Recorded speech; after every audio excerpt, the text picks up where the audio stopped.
Hey folks, Zach Osterman here, IU Insider Indianapolis Star. It is Sunday night, September 17th, 2023. With me as always is Mike Niziolek from Louisville Herald Times. Mike, we're one win away from this just turning into a Desmond Ritter fan appreciation podcast. Yeah.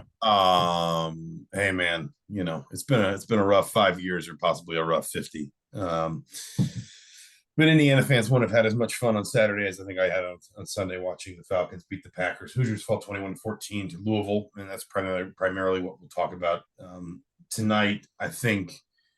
We both sort of, it felt like, tackled this in different ways: post game content, post game video, whatever.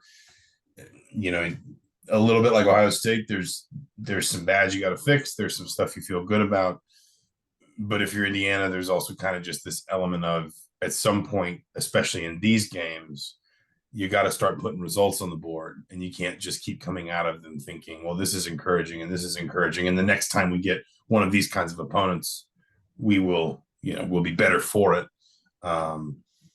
It did feel a little bit like a missed opportunity the way it ended on Saturday.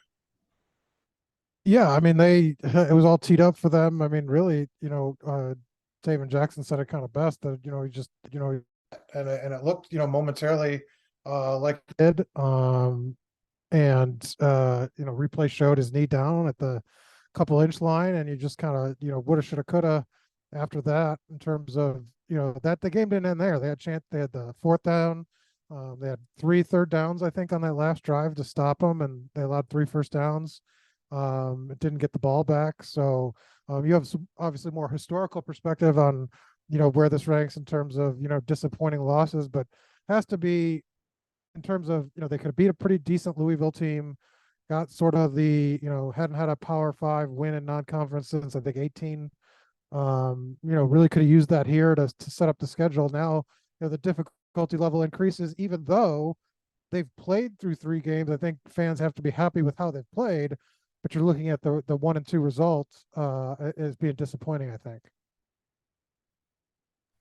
You do, I think. I mean, to your point, it's games like this just kind of wind up being context games where you sort of hope at the end of the year that you do get to 6 and you're allowed to look back at Louisville and say, boy, that was a close call, but actually it was a good day because Louisville turned out to be a lot better than we thought. And they may. I mean, I'm taking a look at Louisville's remaining schedule, but the ACC is hardly a meat grinder of a conference this year. Obviously, Louisville will have to go through the Atlantic, which I assume means to play in both Clemson and Florida State, so it'll be a little bit different. But it is kind of one of those where you want to respect the fact that the opposition is trying to. I think some of the things we expected to bore out on Saturday, not least that I think Indiana needed some time to come to grips with Louisville's speed. It's one thing to kind of know they've got it. It's another thing, especially with Nick Toomer, who I think we can probably feel like is, at this point, especially in the glaring nature of his absence on Saturday, one of your 2 best corners not on the field, and how much Louisville was able to kind of take the top off of your defense with deep shots in one-on-one coverage and single coverage, particularly to James Thrash, and also just an offense that, on the one hand, again, you look at it, you say, well, you understand why maybe there's some early hiccups, redshirt freshman quarterback, first true start, all those kinds of things. On the other hand, you see how good Indiana looked in that second half. Third and fourth quarters, Taven Jackson's passing numbers were outstanding. And you just sort of say, well, if Indiana could have found a little bit more of that on, maybe somewhere in the second quarter, maybe you're not sledding quite so uphill in the second half. It does just feel like one of those games that, Indiana, if it's not careful, might wind up picking too many of the bones out of, just wondering what might have been. And just to clarify, ACC got rid of divisions. So I have to say that as having covered the ACC. Oh, I honestly didn't remember that. But so they don't play Florida State or Clemson, but they do play Notre Dame, Duke, and Miami.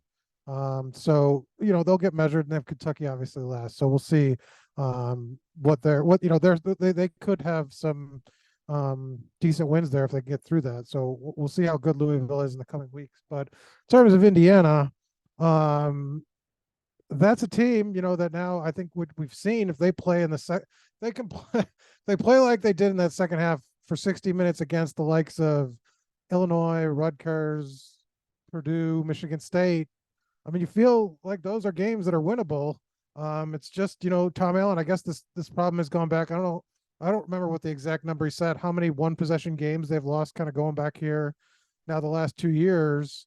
But they do have to figure that out. I mean, obviously can't spot a team 21 points, but obviously something, Tom Allen talked about, toughness being kind of his buzzword for the offseason to kind of get past these situations. And, that defense in that final 4 minutes did not show it. I mean, if they bow up and kind of stop them, Louisville's defense was on edge, man. They really couldn't stop anything in terms of down the field passing. But they didn't give him a chance. So that's a situation where, Tom Allen talked about in the offseason, feeling good about that, and didn't pan out. I think certainly some things you are allowed to be encouraged by, not least Taven Jackson. It's probably worth just kind of digging into his game now. 24 of 34, 299 yards. He had a touchdown. He had the interception. I think he only took one sack, or maybe he wasn't sacked at all. And I thought second half in particular, but even to some extent in the first half, especially when you sort of are able to contextualize a first half where, maybe not everything is quite slid into place, but once you kind of see the halftime adjustments that Indiana's able to make and how good he is in the second half, as somebody who obviously watched it last year, I think that's probably the best rapport I've ever seen Walt Bell have with a quarterback in terms of play calling rhythm and how to move the ball around and, just sort of when he's going to call what and when he mixes in what. Jackson looked very good. I mean, he looked really encouraging kind of in all the ways that you hoped he would. Even the interception was, as we said yesterday, one of those that probably both the quarterback and the receiver will tell you they could have done a little bit better on. There's a lot in Taven Jackson's performance with an offense that really, I think there's a lot of good skill players on that offense, and every offense needs good quarterback play. But I don't know if there's any one player or two players on that offense that are just so undeniably talented that they can kind of force their way into a game, almost no matter what. At least as the games we're talking about, you mentioned the Maryland game, the Rutgers game, the Illinois game, etc. You need a quarterback that stitches all that together. And I thought Jackson, the more comfortable he got, the more in rhythm he got, the more it felt like he was really in command of that offense, along with Walt Bell, calling plays. 8 different receivers caught a pass. I think 9 were targeted, and he obviously, quite literally gets Indiana within, 2 feet, a foot and a half, I guess, of at least tying that game. We don't know if Tom Allen would have gone for 2. Indiana at least comes out of that game feeling like, okay, there's a player here that we can kind of put the way forward on his shoulders. And as long as we can keep him healthy and keep building the offense around him, he could be awfully good. Were you talking about just receivers? Because Jalen Lucas feels like a description of a player that could have served that's fair. But even Lucas, I thought there's a difference between Jalen Lucas getting some carries, Jalen Lucas in sort of an option offense and things like that, and what Indiana was able to do getting Jalen Lucas out in the pass game yesterday. He was incredibly effective, just kind of getting out, catching passes. That was the most we've seen him looking like. I use these comparisons just because these are players he has said he tries to model his game after. That is the most we have seen him look more like a Tavon Austin type player in terms of his size, his speed, and his skill set, as opposed to a small running back kick returner that's also going to go out and catch a few passes and set up some screens and things like that. Yeah, but I think a lot of the throw, Jackson deserves credit for that touchdown throw down the middle to him. But a lot of the other stuff was at the line of scrimmage. So, I don't know how much credit Jackson gets for sort of getting that part of the offense going. But I think Jalen Lucas is talented enough to kind of fit that description where, he's a guy that needs to be washed at every spot, because you can't, if you take a second breather off, even on one of those carries, like he can go. And that's, I think, sort of fits that description. But that's secondary to your overall point about Jackson. And I think, moxie was kind of the word, the buzzword for him during the off season and particularly the fall. And I mean, he showed it, right? Like, I mean, he didn't. And I think we were walking back to our cars after the game, and it's like, if you turned on that tape, especially the second half, it would have been hard to say that, oh, this is that guy's second career start. He only had, how many 24 pass attempts, career pass attempts. That's I think the biggest compliment you can pay him, that he looked in command. They had some things to work out, more pre-snap issues in that game than they did against Indiana State. But still, like whenever he was dropping back in the pocket, when there was pressure, he wasn't sacked. But he moved the pocket a lot, extended the plays, made good decisions with the ball.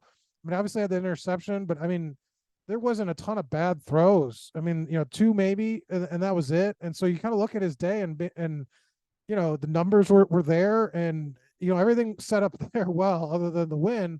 And I think you have to be happy with, Tom Allen. I think can point to, for fans that are frustrated, like, look, now we've got a team to build around. This is what I've been talking about all off season. We've got the group. Now we just got to put it together.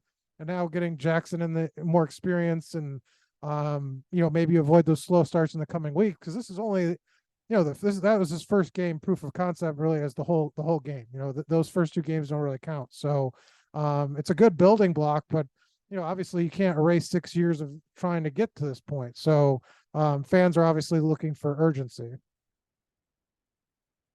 And I think that makes it. I don't want to skip too far ahead to Akron, although I don't know how much we're going to talk, with all respect to them, about Akron as opposed to Louisville, or even on the Maryland. The one thing I will say, I think one of the big positives, win or lose, you use the word proof of concept. Everybody knows what it looks like, what it feels like, how to do it, I guess, offensively now, behind Taven Jackson as your quarterback. And now you have one whole other game. The timing of this at least allows you one whole other game where you can tinker a little bit, and you can, you're probably not going to be super vanilla in this game the way you would have been in the Indiana State game. You've already put some stuff on film for Louisville. You're going to want to start advancing your offense in terms of the concepts and whatever you wanted to sort of layer in by the time you got to, fold in by the time you got to Big Ten play. And so here's a chance to sort of take away a full game's worth of performance against a good team. I mean, if nothing else, I think it's fair to say Louisville's probably going to a bowl game. So at least a bowl caliber team, a bowl caliber opponent, Power 5 athletes and all that kind of stuff. Take all of that, sift through it, figure out what worked, what didn't. And you got kind of one more learning lab game here with Akron on Saturday night, where you don't have to put too much on Taven Jackson's shoulders, but you can tinker with more around basically what else around the offense do you think might get more out of him as a quarterback, almost, before you do start hitting these game plans where it is going to be, you're going to want to keep growing and developing, but it is going to be a little bit of, at some point you better win one of these games. Yeah, because the Akron doesn't. I mean, it counts, but it doesn't. It's not the win you need, right? Like you can't, because I mean these are the ones you should have. And now you need to get some Big Ten wins now, and you need to do it against competition that recruiting more or less at the same level as you. There's really no excuse, and the slow start I think really frustrated Tom Allen, and you can't. This team's not talented enough to dig themselves out a 21-point hole. And look, as well executed as that onside kick, that's not going to work 9 times out of 10. Just probability wise, it's not a very easy play to make happen. So Indiana needs to avoid that going forward. They just don't have that talent edge against any of the teams they're going to face beyond Akron to do that. And I think you could see why he was so upset about it, because he knows what this team needs to do, and they need to be in these games. And I think they can go toe to toe. Not if they have a slow start or give up a quarter or two or just like that. Especially where they had promising moments. They got across midfield twice in the first quarter, had nothing to show for it. And that's where I think the disappointment probably lingers for Allen and the coaching staff, where even the mistakes in the second half where you kind of wished, you had it, you could have tied the game. This game could have been won in the first half if you had just scored a couple points and not had those two huge busts, which the defense looked shook after that for a little while. Putting a ball on the offense, because I think that defense merits a lot of conversation on its own. The one other thing, and this is, this particular blade can have two edges. On the one hand, it does feel like Indiana has really expanded its skill group beyond, last season at times it kind of felt like Cam Camper was the only really consistent contributor Indiana had in that phase, especially when some guys went down injured. Indiana couldn't keep AJ Barner healthy, things like that. It does feel like on the one hand, you have Camper, you have Donovan McCulley, you have Omar Cooper. I think that tight end group is very solid. Bradley Archer had some really good catches yesterday. James Bamba got involved, and as you mentioned with that offside play where Jackson just kind of skipped. I think he basically just read Bamba, and Bamba was basically covered up by the safety, and then the safety bailed as soon as Jackson moved on to his next read, and so Jackson missed James Bamba wide open down the hash. The point is, there's a lot of options there. On the other hand, again, taking your point about Jalen Lucas and setting him aside, it doesn't necessarily feel like any one or two of those guys is just sort of irrepressible, and it's going to be incumbent upon your quarterback, in this case, obviously Jackson, to make sure those guys get involved and stay involved. And I think if you do it right, then Indiana suddenly feels like one of those teams that's got, 3 or 4 different pass catchers that could go for 80 yards and a touchdown on any given week. And that's a tricky thing to prepare for most teams, that for the sorts of teams, as we've discussed, that Indiana really needs to be aiming to beat. It's a different kind of animal against a Michigan, against a Penn State. But you would imagine, for example, Rutgers is not going to want to have to solve a problem when it looks at Indiana's receiver corps and says, well, 3 different guys, could go for 100 yards against us on Saturday if we're not careful with them. But that is, again, something you've got to really, really hone in with your quarterback, because it does feel like it's going to be the quarterback that keeps those guys really kind of involved and really in rhythm. I don't know that any one of those guys, at least yet, is the sort of receiver that just kind of takes that sort of dominant streak in their own hands and just runs off with a game. Well, yeah, I'm looking at kind of the PFF, the snaps. Interesting, because Omar Cooper, after that big game, only played 7 snaps. They played a lot of 2 tight ends. Bamba and Bradley Archer each got. Bamba had 43, Archer had 32 snaps. The emergence of Jalen Lucas at receiver, I think, made a difference. He had 36 snaps overall, and he played a lot, split out in the slot and wide. The emergence of Donovan McCulley is interesting. He seems like the guy, especially with EJ Williams out, Cam Camper, he played every snap except 2 snaps. So obviously he's kind of the guy that I think that has emerged that they trust the most or see the most upside. That's notable considering 2 years ago he was a quarterback and hadn't played receiver. So that seems like the guy out of the group, and he's got the height that EJ Williams has too. So big body target, probably still a little bit raw. But it looks like him, Camper, and like Lucas might be their kind of top 3 receivers going forward, whereas they mix in that tight end stuff as well. And Archer, who I thought started the season really slow, did not look good in that Ohio State game. Had his, by far his best game. Stood out on a number of receiving plays, and like you said, had an impact on Saturday. Struggling for the mute button there. That defense, I mean, I'll be honest, I was surprised at how much it struggled with Louisville in the first half. And Jeff Brom's offensive bona fides are well traveled. Indiana wasn't surprised by that. As you said, Nick Toomer being out, I think pretty clearly hurt Indiana. James Thrash is a really good receiver. He's a transfer from Georgia State. He had an outstanding career at Georgia State, and now he's up at Louisville. The other thing Louisville had in this game, and you'd probably argue that Taven Jackson outplays him in the end, but Jack Plummer is, exactly what a player like that is from snap one, whereas Indiana's spending the first couple of quarters figuring out exactly sort of how to put Taven Jackson in the best spots to succeed, and what he likes and what he doesn't, and where his soft spots are and where to go for his rhythm and all that. Jack Plummer is going to be who he's going to be from snap one with the experience he has. But seeing Indiana get pushed around up front in the first half, seeing Indiana get sealed the way that Indiana kind of kept getting sealed on a lot of that sort of backside stuff and cutback stuff Louisville was running, when they were keeping the ball on the ground. The explosive plays, we talked about that pregame. That was going to be one of the big sort of deciding factors in this game. Louisville was really good coming into the game with explosive plays. Indiana was very, very good at limiting them. And while Indiana improved, Indiana adjusted, really had kind of Louisville in a box for a lot of that second half. Of course, shut them out after halftime. Ultimately, probably allowed one or two too many of those explosives.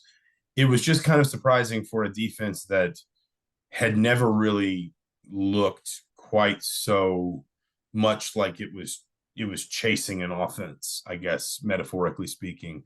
And listen, it was only 2 weeks, but one of those weeks was against Ohio State. So it wasn't like we didn't feel like we had at least some sense of what that defense was.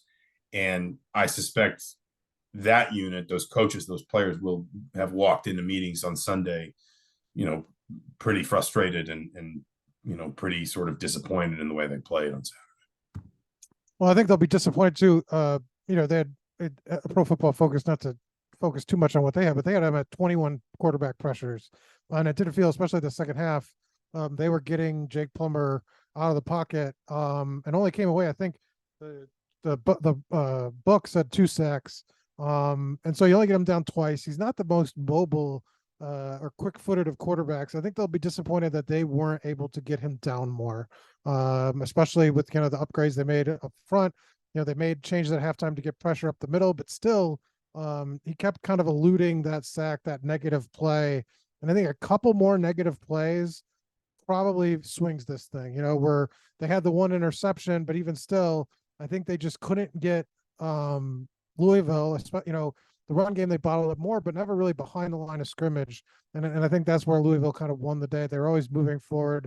Obviously saw that in the last 4 minutes where everything was for a gain. They just kept moving and killing clock. And so I think that's ultimately where it came down to. In the first half, they weren't even close. And in the second half, even as they made those improvements, they're probably going to turn on that film and see missed opportunity after missed opportunity where they could have gotten them. Because like I said, he rolls out of that pocket. I mean, that's just a terrible miscontain, and there's no way he should be running for a 13-yard first down with less than 4 minutes to go. And to your point about, I guess, just like, Indiana's defense under Tom Allen, there have been different coordinators, different play callers, not least Tom Allen himself. One of the, Tom Allen talks about takeaways, turnovers, whatever word you want to use. One of the consistent strains for his best defenses has been havoc rate, which I know I've cited on this podcast before. It's basically just like any negative play. I forget if like penalties are included in havoc rate, but sacks, tackles for loss, fumbles, interceptions, just like basically any negative play that a defense inflicts on an offense. And to some extent, Indiana has kind of been willing to take chances or almost sort of stretch itself a little bit more and maybe get beat every once in a while for the idea that it was going to play in those spaces where it could create those havoc plays. I remember Kane Womack had a statistic either in 2019 or 2020 that said something like he'd done some study or somebody done some study that Indiana took to heart that like 80% of drives that included one negative play didn't end in points, whether it was a penalty, whether it was obviously a turnover, but a sack, a tackle for loss, anything. That has always been just like a real underpinning. And I think to your point, even in those moments where Indiana was kind of going good, it still felt like they weren't necessarily getting that disruptive sort of presence that they really hoped for. Of course, they did have a couple sacks. They had the interception. But overall, four tackles for loss, and 2 of those were those sacks by Aaron Casey. So not a ton. I mean, that's not enough for what they're trying to do. I think we could both agree that number's not high enough for Tom Allen. That's for sure. And it's not high enough in a game where you knew you were going to need to do some of that because listen, Louisville's one of those teams and Jeff Brown's one of those coaches. You're not just going to, if you're in Indiana, maybe somebody else could do it. Maybe Georgia could do it, whatever. But like Indiana is not just going to keep a lid on an offense like Louisville all game. That is, I do feel pretty confident saying that is one of the 3 or 4 best offenses Indiana is going to see this season, so long as those guys stay healthy. You needed to be able to trade, a couple of those explosive pass plays or a couple of the big chunk run plays with, you need to be able to almost sort of reply to those. And it just felt like Indiana, yes, Indiana. I mean, when did Louisville score its last point? Like something like 6 minutes to go in the second quarter. So Indiana had a really long stretch of shutting Louisville off of the scoreboard. And, it wasn't like they really got, I mean, it also, it's worth saying, like, Louisville didn't even really come close on most of those drives after it got to 21 points. It wasn't like they were getting inside the 30 a bunch and then they missed some field goals and whatever else. But the flip side was it didn't feel like Indiana was getting, sort of the game-changing plays. It challenges itself to get defensively, so that even when it kind of found its feet in that game as a defense, it wasn't flipping the game over the way that it really wanted to. And I suspect that is something that, in all the different ways it could manifest itself at every level of Indiana's defense, again, will have been a talking point on Sunday. I think you mentioned this on Saturday, that you said this felt like the early games against Jeff Brom. I mean, my question is this: does Jeff Brom just have Tom Allen's number? He might. I mean, there might be an extent to which, like, it's almost like, yeah. I mean, so in Tom Allen's first two seasons, they were 5-6 going into the Purdue game. In both games, Purdue controlled the game early. Indiana adjusted well, rallied, and couldn't close the door. In the third game, Indiana was the much better team. David Bell went nuts. The game went to the game went to double overtime and Indiana won. They didn't play during the COVID season. Obviously, Indiana was just kind of a team in pieces by the end of the 2021 season. And then last year, Indiana actually looked like it kind of had Purdue on its heels, and then Dexter Williams got hurt. So the last couple 3 meetings before Saturday had taken on sort of a different complexion, but it was almost kind of in a way like, if you look at those first 2 IU Purdue games, because they were both hired in the same offseason, and then the game on Saturday, it was almost like Brom was better prepared, or, just sort of had like the better plan going in. But then Allen probably was the one making better adjustments and probably was the one sort of reacting better to what he was seeing. But in all 3 of those games, ultimately Indiana can, and none of those games I don't think were terribly high scoring. One of those games ended 31-24. I think I'm looking it up while we talk. I want to say one was like 28-21. That game was in 28-21. That game was in Bloomington. And I mean, Indiana was down 21-7 at one point in that game and then scored 14 points in the fourth quarter. It just kind of like, in all 3 of those games, it almost felt like Brom had the better plan from the jump, and then it was Allen who kind of responded better, but just basically not in time. Yeah, because I mean, now he's lost 5 or 6 to him, and now they won't see each other for a little while, but I'm sure he's not upset about that. But yeah, there is that part of it that some of it might just be that in this coaching matchup, Brom has something, especially early in games where Allen has trouble with. Especially that's happened 3 of the 6 times, especially. I guess the one other thing I did want to talk about or touch on was Akron. Indiana's a comfortable favorite here. I think S&P Plus has about 17 and a half points. I think the early spread I've seen is 17 and a half. I mean, Akron is, just to be frank, not a great football team. They lost to Temple. They needed they squeezed by Morgan State. They won 24-21. They played Kentucky on Saturday and actually kind of kept it close for a while. They eventually lost 35-3. Kentucky also, frankly, has not started the season terribly well, so I wouldn't look at that as maybe Akron holding its own against a team. Kentucky might pull it together, but they certainly don't look at the finished product right now. Indiana should win this game somewhat comfortably. It'll be interesting to kind of see. Joe Moorhead and Tom Allen had some really fun back and forths when Moorhead was the offensive coordinator at Penn State. Actually, Moorhead more than once kind of went out of his way to talk about how difficult it was to prepare for Tom Allen's defenses when he was at Penn State. So it'll be interesting to kind of see those two sort of lock horns again.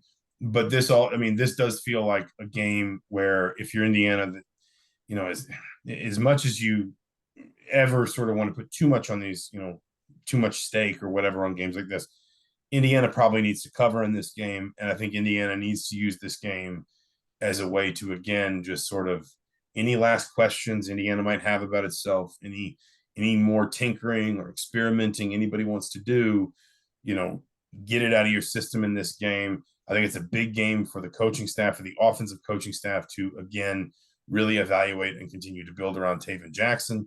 And it should go without saying, but it is obviously a must win.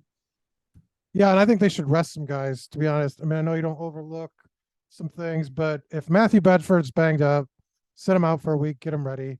Christian Turner, this is the third week in a row where he's been a non-factor. They talked about him having a different element. If you wanted him to have more than 3 carries a game, get him healthy, and maybe even Cam Camper. I know that might sound crazy, but if he's feeling sore, I'd rest him. I'd get some of those other young receivers in the lineup, get them some snaps with Taven Jackson, and try to get healthy, because I think you need to be 100% here.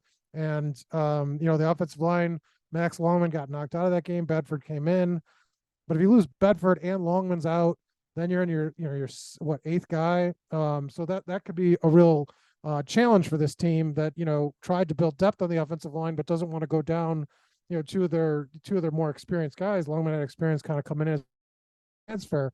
So I would do some of that here, knowing that this defense should do enough, force a couple turnovers, get you in good positions to really blow them out. But I get healthy here for that. Michigan obviously is going to be tough, but Maryland is that game where you need to be healthy, obviously. And then what was Rutgers after that? So those are the games where you kind of want to have your full crop of guys here. It is the business end pretty much of the season. We will have, of course, all the expected coverage. One other programming note is Indiana basketball has media day this week. It's Wednesday afternoon, so you'll see some stuff start to spin out from that, because it is very much barreling the calendar at this point toward the basketball preseason. First practice is 42 days before first game, which I think is that's maybe in 2 weeks, something like that, maybe less than 2 weeks. I'd have to go look at the calendar to be sure. The point is, it's all coming up very quickly. We'll have you covered from that. We'll have you covered from Akron, and then we'll spin forward. We'll be back. If not midweek this week, then certainly, I don't know how much Akron talk, but maybe we'll do something after basketball media day, just to kind of capture the feel there. And then certainly we will recap the Akron game for you this time next weekend. Thank you so much for listening. For Mike Niziolek, I'm Zach Osterman, for the Louisville General-Times, for the Indianapolis Star, for all our good friends at Gannett Papers across the state of Indiana. We will talk to you very soon.